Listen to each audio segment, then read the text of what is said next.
அப்படின்னு சொல்லிட்டு இந்த திருக்கோயில் அமைஞ்சிருக்கு.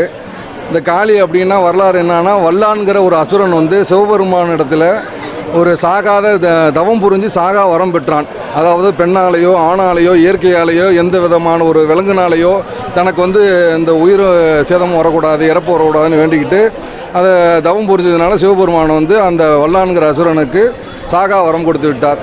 அப்படிங்கிற பட்சத்தில் தலகரம் பிடிச்ச அந்த வல்லான் என்ன செய்கிறார் அப்படின்னா, தேவர்கள் ஊர் மக்கள் எல்லாரும் இயற்கை எல்லாத்தையுமே பார்த்திங்கன்னா ஒரு சேதம் பண்ண ஆரம்பிச்சிட்டாரு. தேவர்கள் மக்கள் எல்லாம் கொடுமைப்படுத்த ஆரம்பித்து அப்புறம் தேவர்கள்லாம் போய் சிவபெருமானிடத்துலேயே அம்பாள்கிட்ட பார்வதி தேவிட்ட போய் முறையிட்டு அதுக்கப்புறம் என்ன செய்கிறது, அவங்க தான் வரம் கொடுத்துட்டாங்களே, மனிதனாலேயோ தெய்வத்தாலேயோ இயற்கையாலேயோ பெண்ணாலேயோ ஆணாலேயோ இவன் வந்து இறப்பு இருக்கக்கூடாதுன்னா அப்புறம் வந்து அம்பாள் வந்து பார்வதி தேவி வந்து காளியாக சிங்கப்பல் வெடித்து காளியாக அவதரித்து அந்த வல்லான்கிற அசுரனை வதம் செய்ததான் இந்த காளியோட வரலாறு.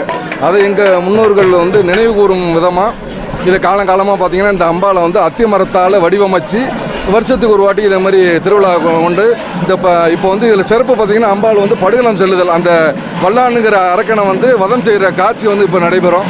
அது நடக்க இருக்குது. இது வந்து நாகப்பட்டினம் மாவட்டம் புறவச்சேரியில் நடக்க ஆண்டு தோறும் ஆடி மாதம் முதல் செவ்வாய் அம்பாள் புறப்பாடு. அனைவரும் வந்து அம்பாளின் அருளை பெறுமாறு பணிவோடு கேட்டுக்கொள்கின்றோம். நன்றி.